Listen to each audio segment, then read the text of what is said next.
नमस्कार। Case law की अपनी लेक्चर सीरीज में मैं डॉक्टर अमिताभ सिंह एक बार फिर आपका हार्दिक स्वागत करता हूं। आज बात उस केस की करेंगे जिसने सेक्शन 494 आईपीसी बाइगेमी के चल रहे पूरे विवाद को ही सुलझा दिया। बाइगेमी के यहां इस मुकदमे में देखेंगे कि आखिर भैरव शंकर लोखंडे और उनके भाई देवदेव शंकर लोखंडे, ये दोनों लोग जिसमें से कि भैरव शंकर लोखंडे को बाइगेमी के लिए कन्विक्ट किया गया था लोअर कोर्ट में, ट्रायल कोर्ट में, और इनकी सजा को अपहेल्ड किया था हाई कोर्ट में।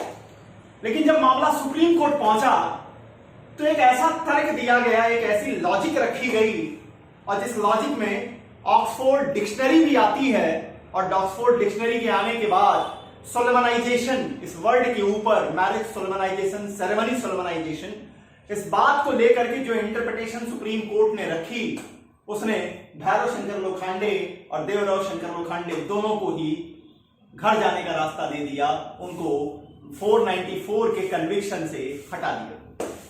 आखिर मामला क्या था? मामला इंटरेस्टिंग है। मामले से ज्यादा इंटरेस्टिंग इस बात का है कि इसको लेकर के सबसे बड़ी बात, अक्सर ये प्रश्न उठता है दिमाग में कि आखिर बाइगेमी मानी कब जाएगी। उसके लिए हिंदू मैरिज एक्ट में आपको दो सेक्शन देखनी पड़ेगी। सेक्शन 5 को देखना पड़ेगा, सेक्शन 17 को देखना पड़ेगा। जब आप 517 के साथ 494 को देखते हैं तब जाकर के कहीं ये कॉन्सेप्ट पूरा क्लियर होता है। शुरू करते हैं Bhairav Shankar Lokhande versus state of Maharashtra की एनालिसिस।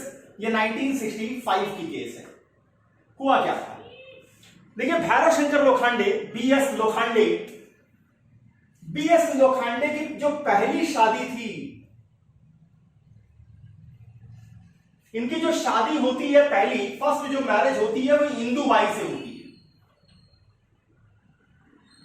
इंदुबाई से ये फर्स्ट मैरिज होती है। ये कब होती है? ये होती है 1956 में। और इंदुबाई जिंदा रहती हैं जब ये भैरव शंकर लोखंडे सेकेंड मैरिज की ओर आगे बढ़ते हैं। अब यही भैरव शंकर लोखंडे फिर से मैरिज करते हैं। यहां पर इन्होंने मैरिज किया, ये इनकी फर्स्ट मैरिज है। अब ये जो सेकेंड मैरिज ये करते हैं, सेकेंड मैरिज इन्होंने किया कमलाबाई से। ये कब हुआ? ये हुई 1962 में। और 1962 में ये क्या, इंदुबाई क्या थी? लिविंग थी। अब देखिए, अब अगर आप इंडियन पेनल कोड के सेक्शन 494 को जरा समझिए, कहता क्या है? 494 का क्रक्स ये है कि अगर आपके पति या पत्नी जिंदा हैं और आप उस पति या पत्नी के जीवन काल में दूसरी मैरिज करते हैं, सेकंड मैरिज करते हैं, तो आप बाइगेमी के लिए लायबल होंगे। 7 साल की इंप्रिजनमेंट से आप पनिश किए जाएंगे। इसका एक एक्सेप्शन भी है। एक्सेप्शन है कि जब आपकी मैरिज को कंपिटेंट कोर्ट ऑफ लॉ ने उसको रिपुडिएट कर दिया है, डिवोर्स की डिग्री दे दी है, नल एंड वॉइड डिक्लेयर कर दिया है, या वर्डेबल रहा उसको खत्म कर दिया है, तो यहां पर 494 नहीं अप्लाई करेगा।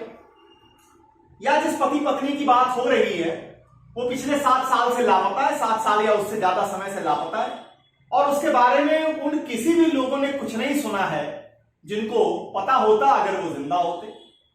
मतलब एक तरीके से उनको सिविल डेथ वाला कॉन्सेप्ट मान लीजिए जो 107, 108 इंडियन एविडेंस एक्ट में आता है।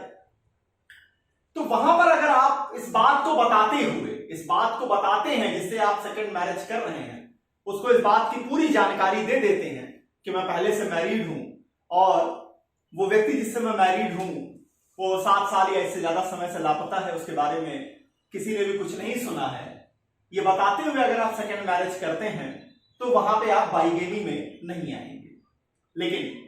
लेकिन अगर आपके पति या पत्नी जिंदा है और आप पति या पत्नी के जीवन काल में दोबारा विवाह करते हैं, then you will be held liable for bigamy.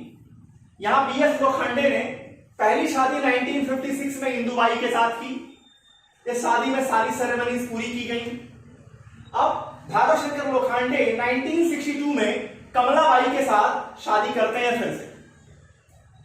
यहां पर जिस समय ये शादी होती है इंदुबाई जिंदा रहती है, तो निश्चित है अब यहां पर चार्ज लगा भैरव शंकर लोखंडे के ऊपर और इनके भाई देवराव शंकर लोखंडे के ऊपर,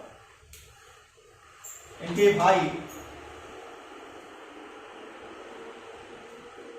शंकर लोखंडे पर। ट्रायल कोर्ट ने क्या किया?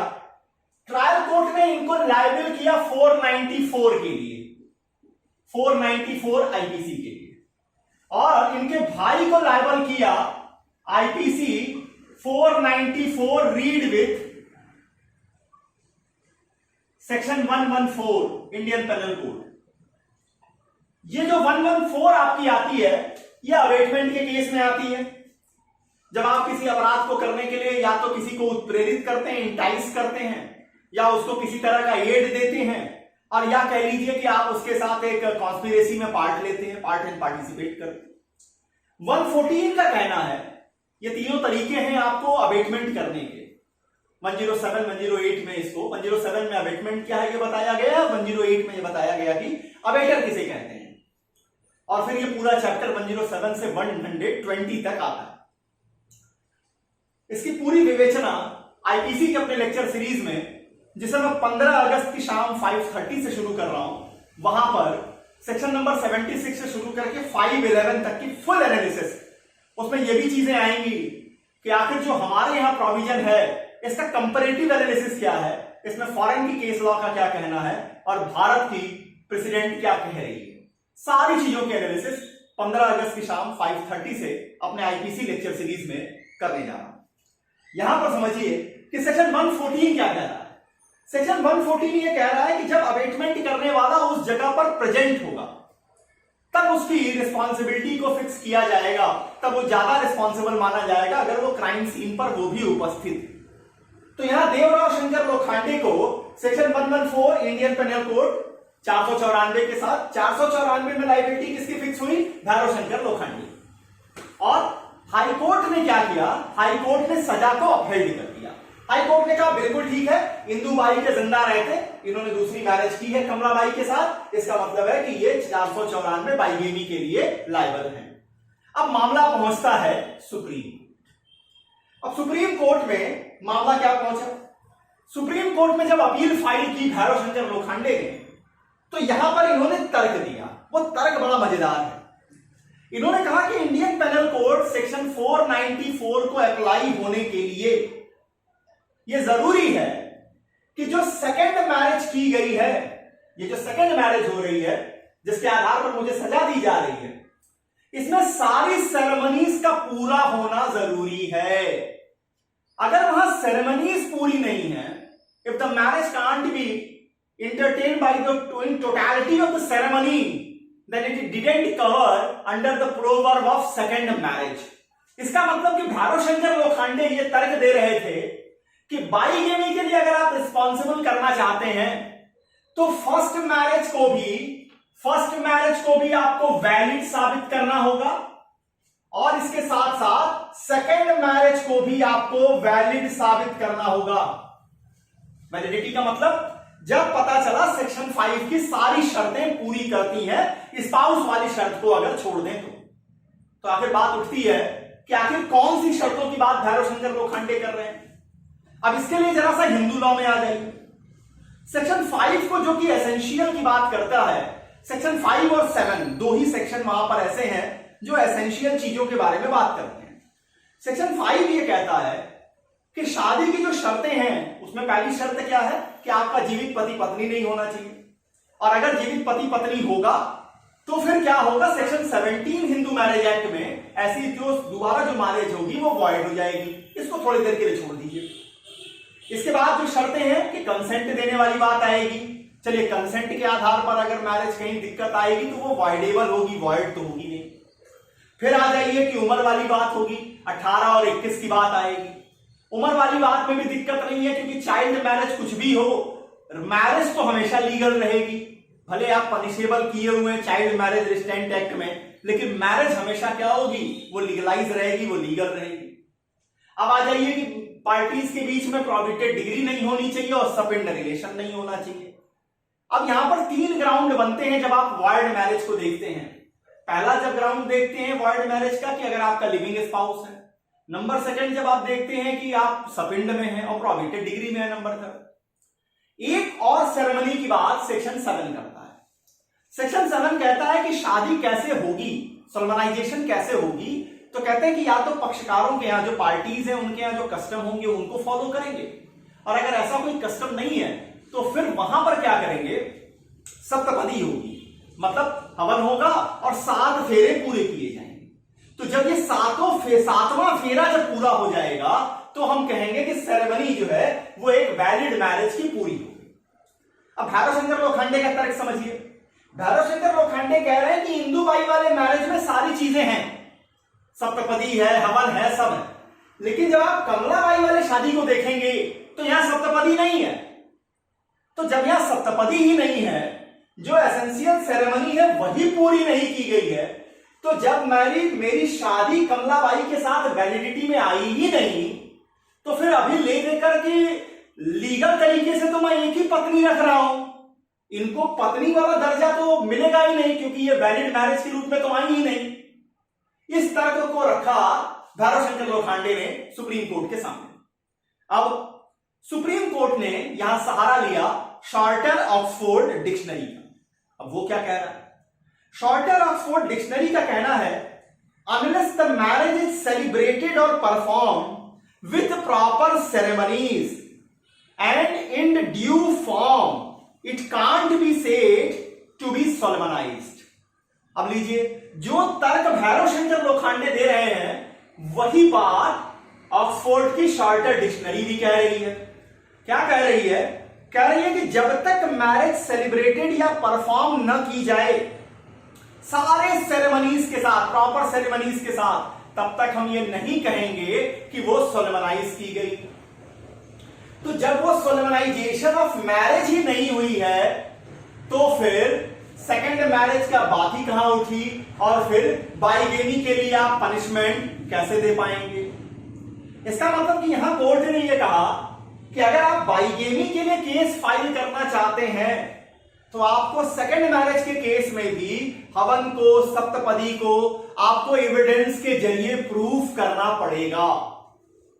शादियों में इसीलिए शादी के किसी भी समारोह में आप सारी चीजों की वीडियो रिकॉर्डिंग कराइए न कराइए, हवन और सप्तपदी की रिकॉर्डिंग जरूर करा के रखिए। क्यों? वो किस काम आएंगे? वो काम आएंगे सेक्शन 7 में वो शादी की सेरेमनीज को सोलमनाइजेशन करने के लिए, उसको पूरा दिखाने के लिए। अदरवाइज याद रखिएगा भैरव शंकर लोखंडे की इस केस में अपराध के सारे एसेंशियल पूरे हुए थे, सारे के सारे एसेंशियल पूरे थे।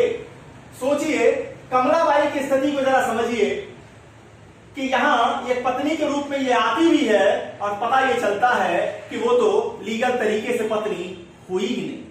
क्यों? क्योंकि वहां पर उसके साथ जो सेरेमनी वाली बातें थी वो प्रॉपर नहीं की गई थी। अब आप कह सकते हैं कि इन सब के पीछे भैरव शंकर लोखंडे का कहीं ना कहीं माइंडसेट रहा हो, लेकिन जब आप इंटरप्रिटेशन देखते हैं, जब आप लॉ का इंप्लीमेंटेशन देखते हैं, तो लॉ फीलिंग से नहीं चलता, मोरालिटी से नहीं चलता। लॉ चलता है लीगल प्रोविजन से, और लीगल इंटरप्रिटेशन ये निकल के आई कि 494 में अगर आप पनिश करना चाहते हैं तो फिर आपको सेकंड मैरिज, पहली मैरिज को भी वैलिड होना चाहिए, और अगर मान लीजिए पहली मैरिज वैलिड ना हो तो, पहली मैरिज अगर वॉइड है तो तब तो वहां बाइगेमी की कोई बात उठेगी ही नहीं। पहली मैरिज वैलिड है, साथ में ये जो दूसरी मैरिज की जा रही है यहां भी सारी सेरेमनीज पूरी की गई हैं। जब सारी सेरेमनीज अगर पूरी हो जाएंगी तो आप सेक्शन 17 हिंदू मैरिज एक्ट में ये जो सेकंड वाली मैरिज है इसको आप इस कारण से वॉइड डिक्लेयर करा देंगे क्योंकि वहां पर पहली पत्नी जिंदा है, और फिर आप 494 में चीजों को ले आएंगे एक्यूज को, तब उसके ऊपर आप पनिशमेंट की बात कर सकते हैं। उसके पहले ये सेक्शन 494 में कवर नहीं किए जाएंगे। कन्विक्शन को यहां पर सेट असाइड कर दिया भैरव शंकर लोखंडे। अब देखिए 494 में इस केस ने बहुत कुछ बदला। क्या बदला? इसके पहले जो कोर्ट्स का रुख था वो यही था जो कि ट्रायल कोर्ट का था, जो हाई कोर्ट का था, कि जैसे ही सेकेंड मैरिज परफॉर्म हो जाती थी बंदा जो है, जो आदमी एक्यूज रहता था, वो लायबल डिक्लेयर कर दिया जाता था, कन्विक्ट हो जाता था 494 में। लेकिन अब ये जो सुप्रीम कोर्ट की जो इंटरप्रिटेशन आई, इसने इस पूरी कहानी को बदल दिया कि अगर शादी करने वाला चालाक है, अगर मान लीजिए आप मैरिज परफॉर्म आपके साथ हो रही है और आपको ये जानकारी नहीं है, आपने ये ध्यान नहीं दिया, आप तीसरी पदी के बाद तीसरी पदी होते ही आप उठ के चले गए, या 5 पदी के बाद ही उन्होंने कहा कि बस अब हो गया, मैरिज हो गई, तो यहां पर वो सेरेमनी पूरी नहीं हुई और इस कारण से वो बाइगेमी का सेक्शन अट्रैक्ट नहीं होगा, ऐसा सुप्रीम कोर्ट ने भैरव शंकर लोखंडे की केस में हेल्ड किया, इसको बताया। इतनी बातें रही भैरव शंकर लोखंडे के इस केस को लेकर के। उम्मीद करता हूं कि 494 के इस क्लासिकल केस को समझने में, समझाने में मेरा यह प्रयास सफल रहा होगा। केस लॉ की अपनी लेक्चर सीरीज में अगली लेक्चर जो आपके सामने लेके आऊंगा, वो एक इंटरेस्टिंग विषय को लेकर। वो विषय है कि आखिर अश्लीलता कहते किसे, कौन सी चीज ऑब्सीन होती है, और ऑब्सीनिटी को तय करने का आखिर जो कॉन्सेप्ट हमने इंग्लैंड से बोरो किया है, जो आर वर्सेस हिकलिन के केस में इंग्लैंड में कही गई थी, उस केस को जो हमने इंडिया में बोरो किया, तो क्या हमने जो के त्यों वहां के पब्लिक मोरालिटी के कॉन्सेप्ट को ले लिया, या हमने अपने यहां कुछ चेंजेस किए। इसमें 3 बड़ी जबरदस्त लीडिंग केसेस हैं, जिनकी एनालिसिस एक ही केस लॉ के अपने लेक्चर में लेके आऊंगा। उस लेक्चर को लेकर आपके सामने उपस्थित हूं। तब तक के लिए बहुत बहुत धन्यवाद। नमस्कार।